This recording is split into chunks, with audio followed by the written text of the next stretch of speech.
Campo de Carabobo, tierra sagrada donde el valor de un pueblo unido y la sabia conducción de un líder dieron nacimiento a la patria.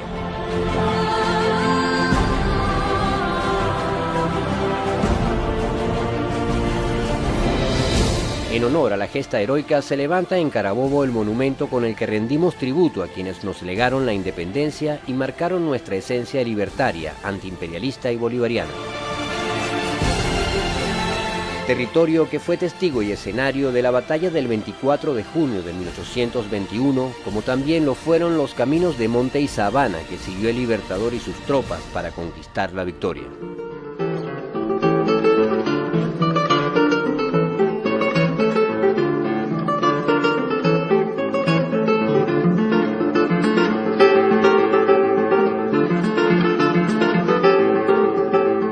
Este documental recoge el proceso de investigación, búsqueda y reconocimiento de esos antiguos caminos, olvidados por el tiempo, pero que forman parte de la histórica batalla.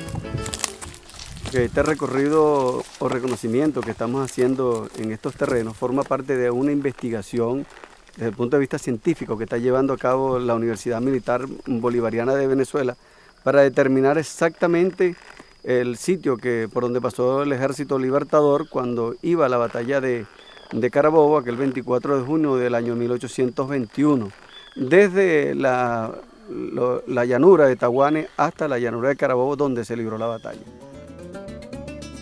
La batalla de Carabobo no fue una operación aislada, sino el momento decisivo de una extensa campaña que comenzó mucho antes.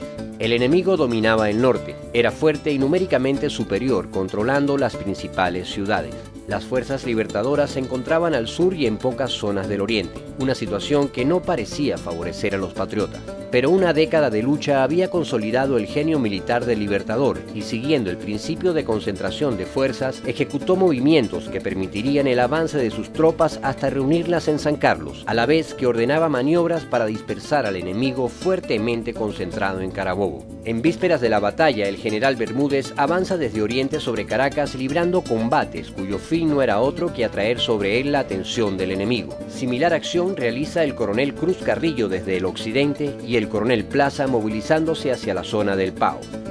Con estas operaciones de distracción, el comando realista ejecutó sin saberlo el plan pensado por el Libertador, dispersar al enemigo restándole fuerzas en Carabobo. El ejército patriota inicia su marcha hacia la batalla desde San Carlos el 20 de junio. El 22 pernocta en Tinaquillo y el 23 acamparía en las sabanas de Taguane.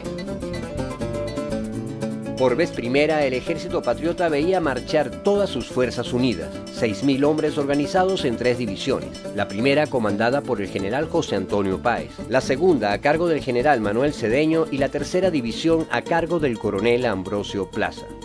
Los 20 kilómetros que los separaban del escenario de la batalla, lo que ocurrió en ese trayecto y los movimientos realizados por las 3 divisiones fueron las interrogantes que guiaron la investigación de la Universidad Militar Bolivariana de Venezuela con un objetivo principal: rescatar la ruta libertadora desde Taguanes hasta las sabanas de Carabobo.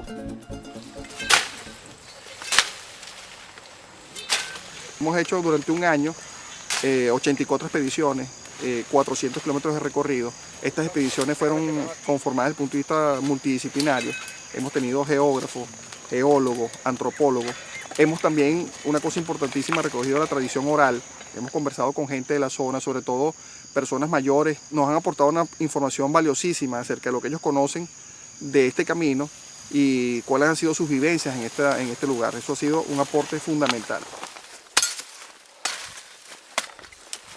Cónchale, aquí vamos sobre la pista, ahora sí vamos ya cerca del objetivo que nos buscamos, pues.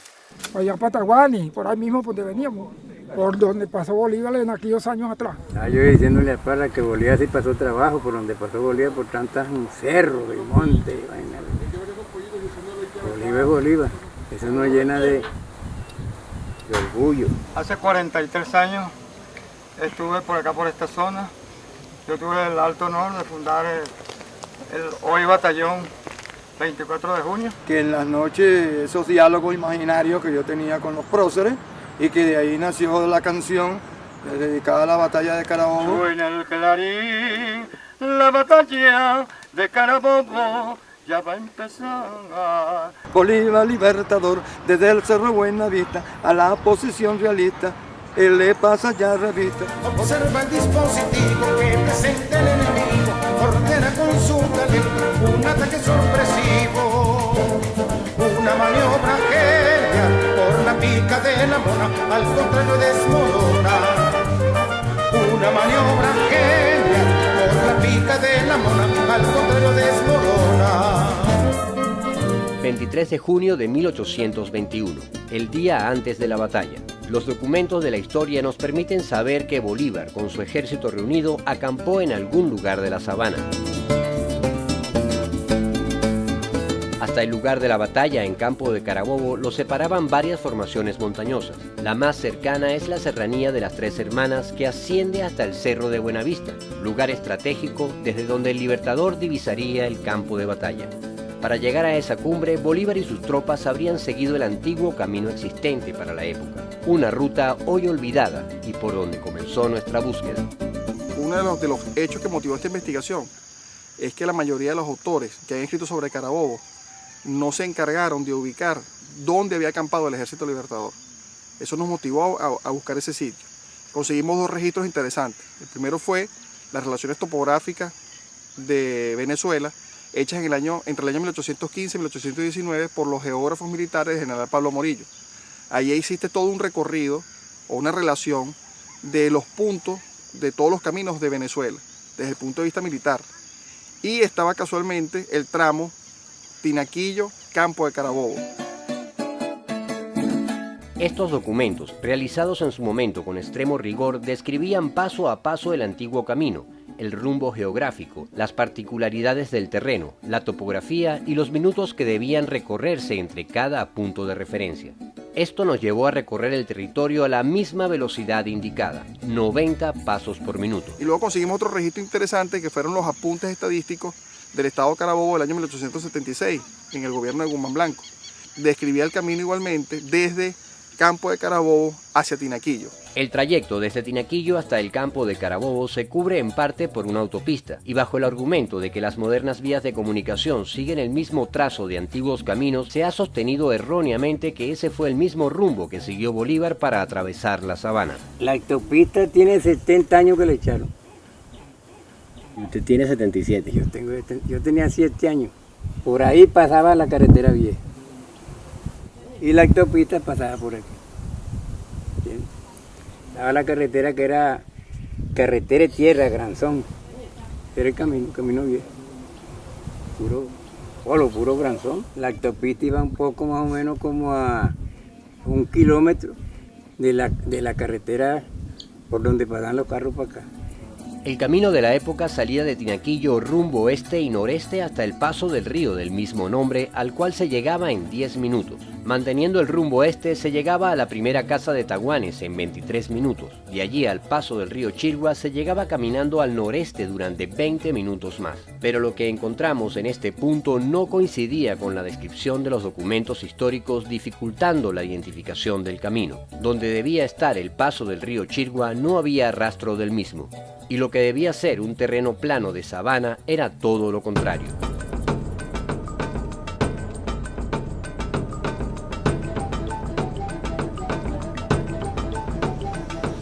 Bueno, esta es la sabana, un sector de la sabana de Taguanes.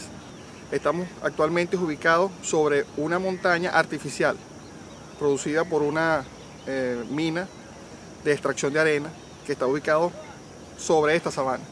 Esta excavación minera fue lo que hizo difícil la ubicación de este sitio, porque como puedes ver es algo colocado artificialmente en un espacio natural. Se invirtieron varias y largas jornadas para hacer recorridos a pie y a caballo, buscando rutas alternas que pudiesen hacer coincidir las descripciones con la topografía. La participación en la investigación del experto en caminos Francisco Zurita fue de gran apoyo. Mi papá, acompañado por un vaquiano de la zona, que era el señor Barreto, había hecho este recorrido. Ahora, cuando mi papá pasó por aquí en el año 69, mi papá pasó el río más cerca. Entonces mi papá decía, pero es que no me cuadra el río por allá. Mire, le dimos vuelta, nos metimos por aquí, por la izquierda, por la derecha. Él había pasado el río Chirgua cerca de esta zona, de esta sabana, pero el río ya no estaba allí. El río estaba alejado aproximadamente unos 500 metros. Hasta que alguien nos dijo, no, pero es que ese río pasaba era por ahí. Pero en el 71 lo desviaron. ¿Con qué finalidad? De agarrarse 80 hectáreas más de tierra para sembrar potreros y siembras, etc. Y el río lo pegaron hacia el cerro, hacia el fondo ya pegaron el río. Esto es parte del río Chirgua, de la desviación del río Chirgua. Este río antiguamente fue desviado, él salía a 300 metros más abajo de donde estamos nosotros ahora. El río pasaba, era por allá atrás. Bueno, y esto fue lo que quedó del río. La ubicación del río Chirgua antes de la desviación de su curso es clave para identificar el lugar de pernocta del Libertador. Tradicionalmente se ha sostenido que fue en el lugar donde está el monumento de Taguanes, pero la lógica lo hace difícil de creer. Donde están en realidad los monumentos de Taguanes no creo que hayan acampado, por la sencilla razón que están muy alejados del agua.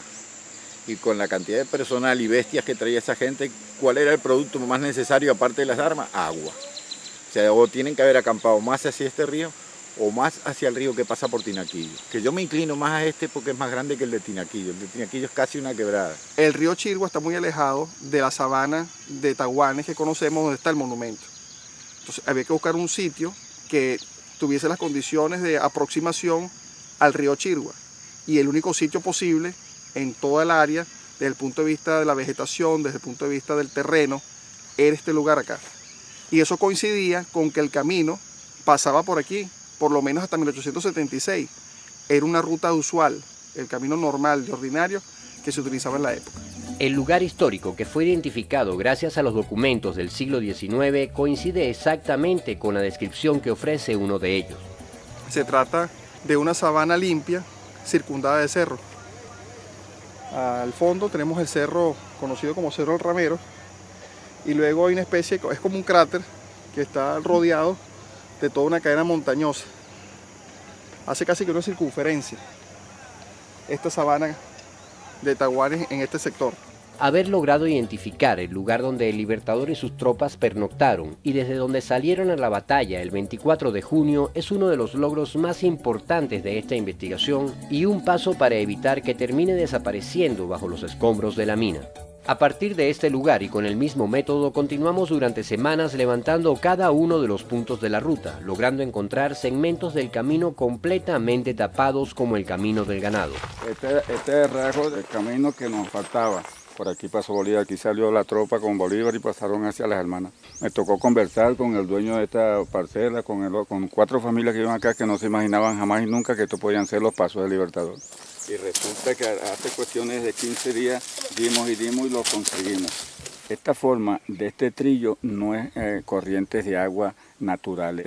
Estos trillos son de caballo, de animales. Camina por donde pasó el Libertador, papá, para que aprendan la historia. Don Zurita había pasado por acá hace 38 o 40 años. Buscamos un personal que nos descubriera toda esta trocha y en sí este es camino bolivariano. En la ruta hacia el Cerro de Buenavista se presentó la dificultad de existir varios senderos que parecían coincidir en el tiempo de recorrido. Bueno, vamos a iniciar el camino de la izquierda, ya que hemos hecho el camino a la derecha en varias oportunidades, que es el camino que se tiene por tradicional. Partimos de este camino a la izquierda porque tú en 1969, 68, 69, cuando hiciste este recorrido no tomaste el camino a la derecha, no, que es el que se conoce tradicionalmente como la ruta de la caballería. Eso lo vamos a hacer más o menos en 17 minutos, basado en los relatos de estos soldados que vino con la expedición de Pablo Morillo. Entonces vamos a tratar de hacer ese tiempo, 17 minutos, pero por el camino de la izquierda, y para que nos guíes tú. Estamos tratando de concordar según el tiempo de estos exploradores que vinieron con el ejército expedicionario, de estar en 17 minutos en el hoyo de Buenavista. Bueno, aquí sí pasa mucha tropa, ahí va planeado, ¿verdad? Localizar tramos originales del camino, como este, de apenas 17 minutos, requirieron varias jornadas de exploración, transitando las diferentes vías posibles. Estamos un poco lejos todavía, al parecer hay que buscar una vía alterna en este cerro para ponernos en los tiempos. Pero eso se trata del trabajo, de ubicar cuál es la ruta exacta. ¿Tú no te acuerdas de agarrado Quebrada? Tierras de Bolívar, más cerca todavía de la batalla, que estamos a pocos metros de la torre de Buenavista. Una parte del camino original había sido modificado con maquinaria para la instalación de torres eléctricas, lo que desdibujó el sendero. Una vez salvado este obstáculo, se pudieron recoger las coordenadas precisas para llegar a la cumbre de esta importante altura, decisiva para la estrategia empleada por el Libertador. Esto que está aquí es un sitio histórico. Si nuestro Libertador Simón Bolívar no se hubiese plantado aquí a observar, a otear el dispositivo enemigo, a lo mejor el resultado no hubiese sido el mismo. En las sabanas de Carabobo, las fuerzas realistas tenían dispuestos varios regimientos y batallones. En el camino del Pao tenían el batallón Príncipe y el Infante. En el camino hacia Tinaquillo, los batallones Barbastro, Holsterrich y Valencey. 2 piezas de artillería volante acompañaban el dispositivo. En la primera fila estaba una parte del batallón Valencey sobre un cerro llamado Cerrajones que da entrada a El Abra de Carabobo, y sobre una estratégica altura a la derecha un dispositivo de vigilancia. Aunque la distancia, la vegetación y las montañas no permitían visualizar toda la disposición realista, el genio militar del Libertador desde Buenavista pudo observar lo suficiente como para diseñar los movimientos que le condujeran a la victoria. El Libertador tomó como referencia lo observado aquí para que escasos 1,5 kilómetros, 2 kilómetros más adelante, en la quebrada del Lorito, él planteara que la primera y la segunda división bordeara por el flanco derecho del enemigo para poder sorprenderlos allá en la sabana de Carabobo. Siguiente, las coordenadas son norte 9 grados 59 minutos y 68 grados 12 minutos. Entrando a la pica de Piedras Negras. La identificación de la pica de Piedras Negras no fue tarea fácil. Durante casi un siglo se le había perdido la pista. Solo el general López Contreras hacía una referencia en su exploración de 1930, plasmada en un valioso mapa que no solo señalaba la ruta del antiguo camino de Tinaquillo, sino que además establecía claramente la ubicación de la quebrada del Lorito, conocida actualmente con otro nombre. También se indicaba la ruta de la pica, señalando su paso entre los cerros Cajovita y Cayetana. La distancia entre el cruce de la quebrada del Lorito y el inicio de la pica, según la escala del mapa del general López Contreras, es de 100 metros. Sobre el terreno y midiendo esa distancia abrimos camino a través del monte Tupido y la ruta coincidió exactamente con la descripción. La pica de Piedras Negras, hasta ahora olvidada, aparecía después de 75 años. En este punto fue donde Bolívar decidió que las 2 divisiones, primera y segunda, que venían en la vanguardia, se desviaran a la izquierda, tratando de flanquear el lado derecho del dispositivo enemigo. Y la tercera división avanzaría por el camino real San Carlos, Valencia, para fijar al enemigo en el sector del Naipe y a la vez engañarlo, o sea, hacerlo pensar que venía una sola columna de marcha a atacar por el Abra, que era el punto fuerte defendido por los realistas. Un Abra es el eje de penetración que existe entre 2 accidentes naturales, que pues, en este caso son dos montañas, y hay un camino que las penetra, una especie de cañón, pero esas dos masas de tierra, ¿no? Que son dos cerros. Entonces en este caso, el Abra de Carabobo, a la izquierda tenemos los Cerrajones, son unas formaciones de poca elevación, y a la derecha tenemos lo que llaman el Cerro del Vigía, que es una de las elevaciones más altas en la zona del campo de Carabobo.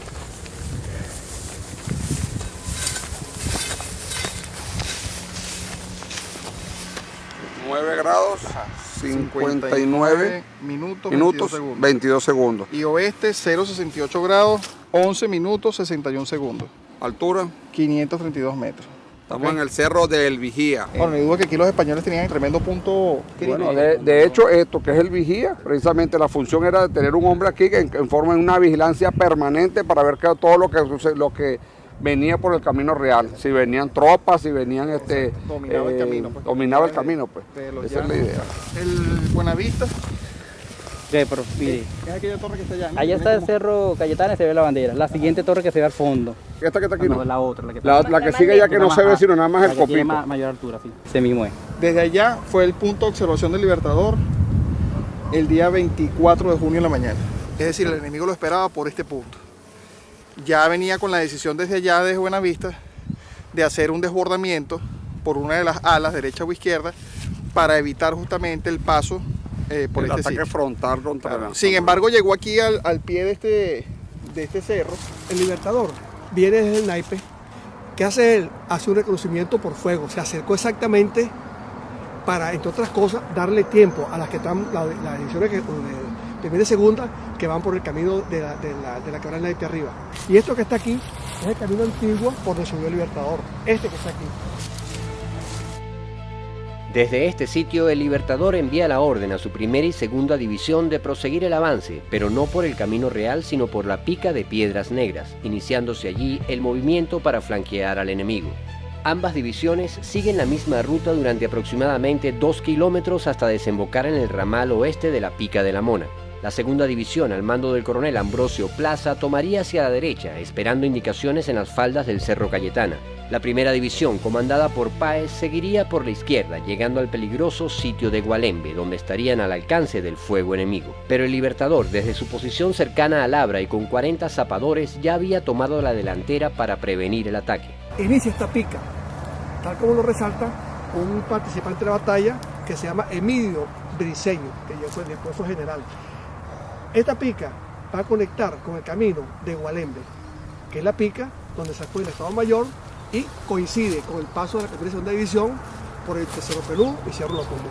En este sitio donde nosotros nos encontramos fue que las tropas patriotas recibieron por primera vez fuego de artillería durante el desarrollo de la batalla. Oliari, que es el edecán del Libertador y el que manda para acá con el grupo de zapadores, estaba situado en ese sitio, dándole las instrucciones a todo el personal que venía en este sector que siguieran al trote o al galope y posteriormente acá hacia la izquierda, en virtud de los fuegos que se estaban recibiendo. Páez dice precisamente en su autobiografía, palabras textuales: como viésemos sus alturas ocupadas por los batallones Valencey y Barbastro, doblé sobre mi izquierda a fin de doblar la derecha del enemigo, movimiento que ejecuté a pesar del nutrido fuego de artillería. O sea, Páez lo dice claramente, el día de la batalla hubo fuego de artillería y habla de un fuego nutrido. Fíjate que en el Libertador Simón Bolívar, en su parte de Carabobo, dice: a las 11 de la mañana marchamos por nuestra izquierda, a presencia de un ejército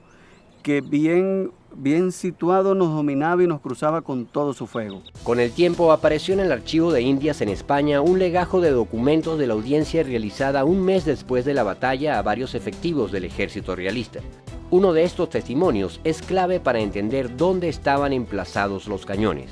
Se trata del cuarto testigo, de nombre Carlos López, con el rango de teniente y agregado justamente a la unidad que nos interesa, el Escuadrón de Artillería Volante. El teniente López dijo en su declaración que se hallaba ocupando el Camino Real de Tinaco, protegido por los batallones Valencey, Príncipe y Burgos. Menciona además que eran 2 las piezas de artillería con las que contaba. Continúa diciendo que subió uno de los cañones a la altura en que se encontraba el Valencey y desde allí rompió fuego a las columnas patriotas que avanzaban por su derecha. Ahora, la pieza de artillería al principio estaba frente a esa posición para cubrir la entrada del Abra. Por donde ellos pensaban que venía el Libertador. Que venía el esfuerzo principal. Cuando se dan cuenta que hay un grupo de zapadores abriendo aquí camino, es donde ellos desplazan esa pieza de allá y se ubican en ese sector. Ya cuando ellos los divisan, comienzan a disparar. Tenemos conocimiento hasta el momento que hubo un desplazamiento de una pieza, pero no tenemos con precisión hasta qué punto se movió la pieza y dónde fue. ¿Sí? La artillería disparando hacia acá.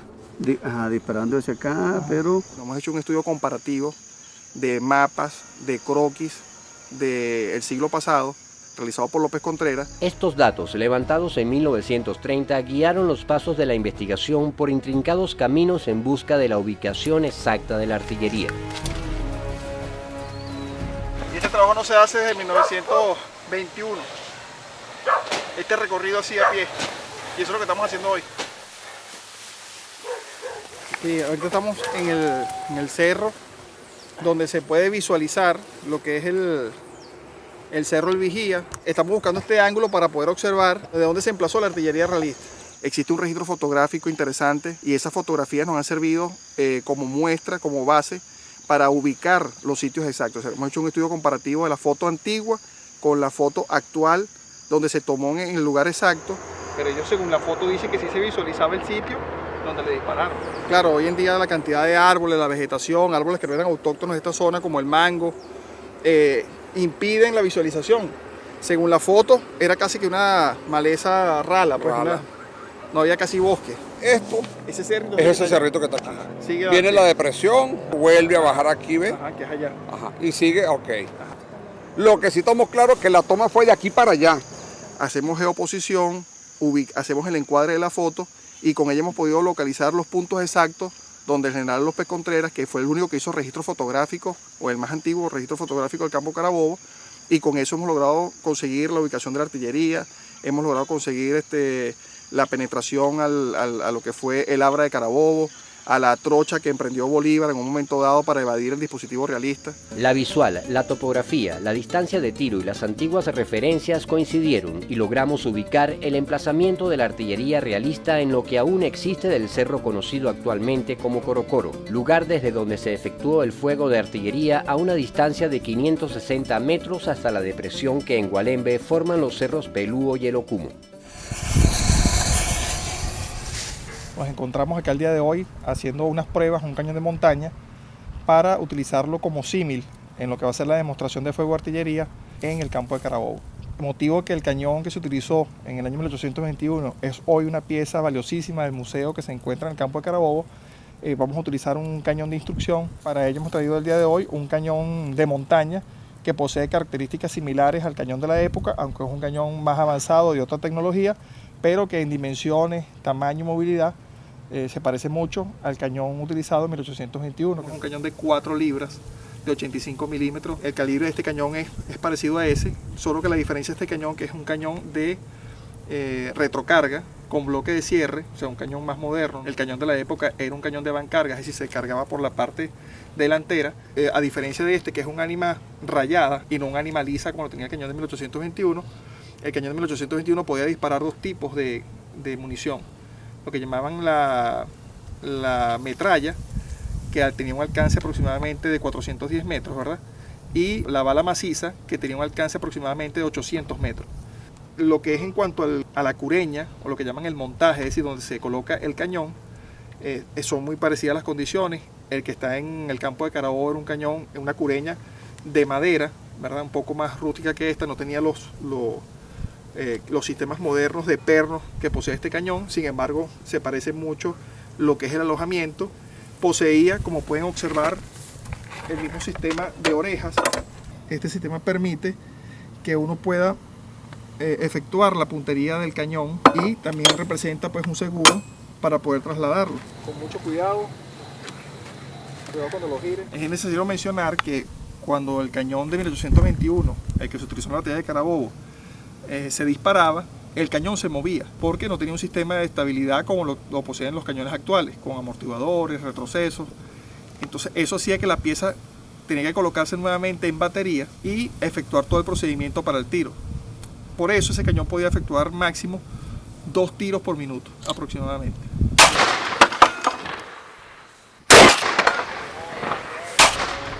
El estudio sobre la artillería usada en la batalla sirvió para las posteriores actividades conmemorativas realizadas sobre el terreno donde se encontraban emplazadas las piezas.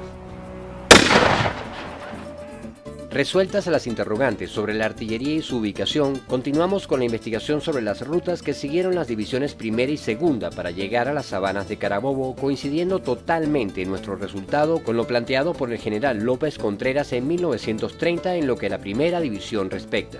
Después de haber pasado la depresión de Gualembe, esta división continúa su camino por el valle arbolado de las Garcitas, donde avanzan sin ser vistos por el enemigo hasta escalar el cerro conocido como la Centella. A partir de allí, la división de Páez continúa por 2 caminos diferentes, la infantería por la derecha y la caballería por la izquierda. En la parte norte donde se observa el mirador, se encuentra el Sajón de la Madera, que viene a descargar a la quebrada Carabobo. Por la parte norte pasó la primera división a cargo de Páez. La caballería entraría a la sabana alcanzando el ramal oriental de la Pica de la Mona por el norte, mientras que Páez, su estado mayor y la infantería lo harían cruzando la quebrada de Carabobo desde el oeste. Estaba ubicado en la quebrada de Carabobo. Justamente en esta parte pasó parte de la primera división. Aquí se puede ver más adelante el trillo que se utiliza para escalar hacia la sabana de Carabobo justamente. Muchos patriotas caerían en este trayecto, entre ellos el teniente Pedro Camejo, conocido como el Negro Primero por su valor en la batalla, y el coronel Ferriar, comandante de los cazadores británicos. En honor a ellos se erigieron 2 monolitos señalando el lugar donde fueron impactados por el fuego enemigo. En cuanto a la ruta de la segunda división, que había pasado la depresión de Gualembe siguiendo los pasos de la primera, pudimos determinar mediante estudio del terreno que al salir del Valle Arbolado de las Garcitas toma una dirección diferente rumbo al este y pasando por el sector conocido como El Brujo continúa hasta la quebrada de Carabobo y entra a la sabana por el Zanjón de Guayabal. La tercera división avanza haciendo retroceder a las tropas realistas por el antiguo Camino Real. Las 3 divisiones logran mediante la estrategia desplegada poner en fuga al ejército realista y con esta victoria se sellaría la independencia de Venezuela. Parte de la investigación de la universidad ha sido justamente ubicar esos sitios exactos con la idea de hacer un mapa situacional. También para preservar los sitios, porque fíjate, de una u otra manera con el tiempo se va borrando toda nuestra historia, ¿no? Es correcto. Como quiera el imperio. No, la historia Vamos a construir. La historia es el resorte que nos impulsa a seguir adelante, compadre. Eso no lo tenemos que tener presente y vivito todos los días. El alcance de esta investigación se extendió hasta los límites del campo de Carabobo. Investigación que reveló datos que habían desaparecido con el paso del tiempo. Además de haber permitido geoposicionar puntos referenciales e históricos y de haber ubicado lugares que hasta ahora eran desconocidos, la información recopilada permitió por primera vez en la historia levantar un detallado mapa de la ruta seguida por el Ejército Libertador aquel 24 de junio de 1821 desde la sabana de Taguanes hasta su entrada a la sabana de Carabobo.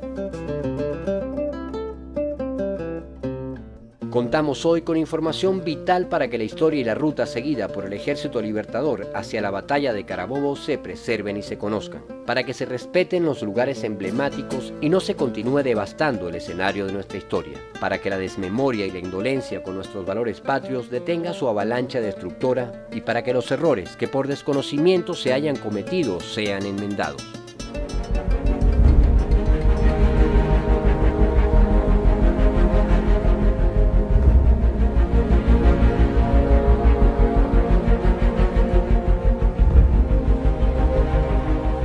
Este tendido eléctrico que se encuentra a lo largo de esta serranía han desdibujado un poco nuestra historia, ya que muchos de los lugareños conocen algunos lugares que son importantes o que fueron importantes en esta gesta histórica por el número de la torre que se encuentra sobre esa prominencia del terreno.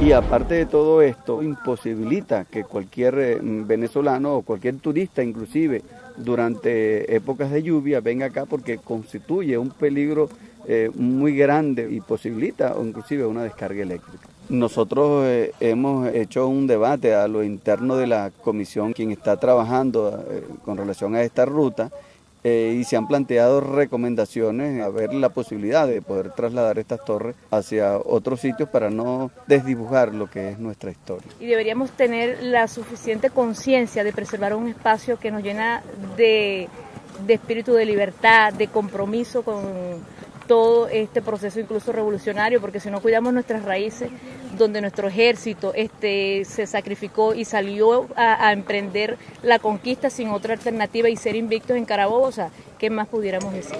Y estamos teniendo una problemática de que están invadiendo. ¿Este era el camino? El Camino Real. Ok, muchachos, este era el Camino Real y al lado era un cementerio de la época. Todavía hay fosa de la época, ok. El Camino Real iba por acá. Lamentablemente, pues hay una invasión que está acá.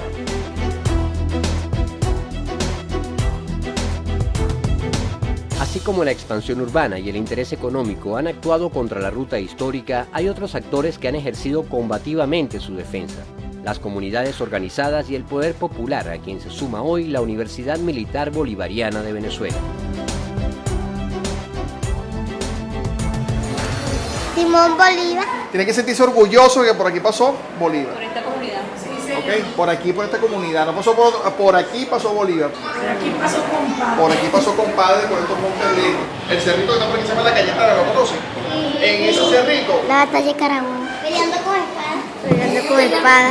Yo soy maestro aquí, profesor de cultura, aquí en la escuela de Gualembe. Ahí tengo una brigada patrimonial. Los niños de esa brigada, ellos están conmigo en la parte de hacer los recorridos, conocer los sitios históricos. Incluso aquí me llegó un niño una vez con una punta de lanza, que parece que era el que le colocaban, incluso el que le colocaban a la bandera. Este es el dispositivo de un mosquete, que esto fue encontrado en el antiguo camino de San Carlos, justamente por donde se presume pasó la División Plaza. ¿Dónde la consiguieron esas lanzas? Hace tiempo la conseguimos allá en aquella barranca. Aquí mismo, ahí. Sí, donde está aquella barranca allá. Era un cuchillo, era como esta figura, pues más o menos. Este era el pedazo de cuchillo y tenía como un tope, pues. De llegar aquí y un tubito que le sobresalía. Yo me imagino que era que lo metían en algo, pues. La Ruta Libertadora guarda en sus entrañas un patrimonio arqueológico comprobado, razón adicional para unir esfuerzos con las comunidades organizadas en aras de su preservación.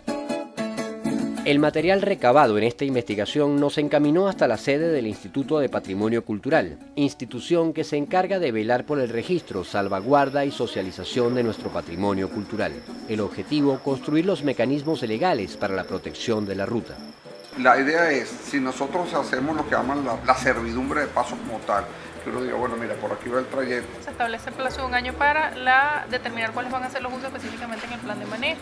La ruta cuenta ya con su expediente de patrimonio cultural, un significativo avance en el camino por lograr la promulgación de la declaratoria oficial que permita la preservación de este importante territorio. Nosotros dejamos el imperio español, pero tenemos otro imperio que nos está amenazando.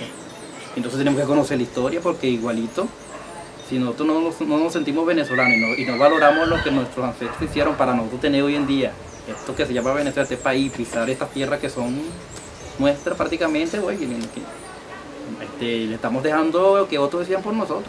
El camino a la batalla de Carabobo, lo que allí ocurrió, el despliegue del pueblo uniformado hace casi 200 años para lograr nuestra independencia, tienen eco hoy en el paso de nuestros cadetes, que han convertido esas cumbres, desfiladeros y sabanas en un aula abierta para aprender a amar y sentir a la patria que en estos caminos vive con Bolívar.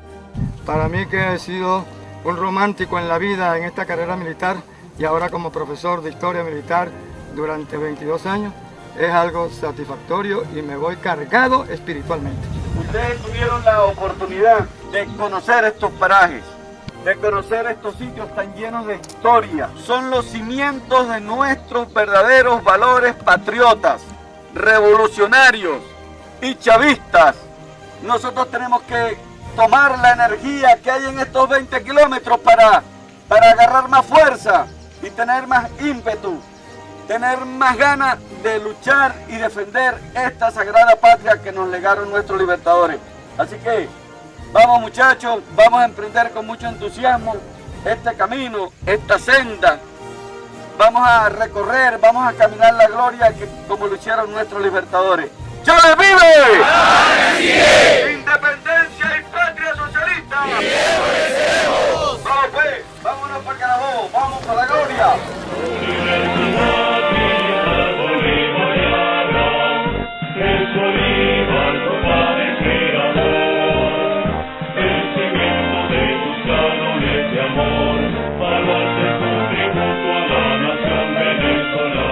Universidad Militar Bolivariana de Venezuela, forjando generaciones vencedoras.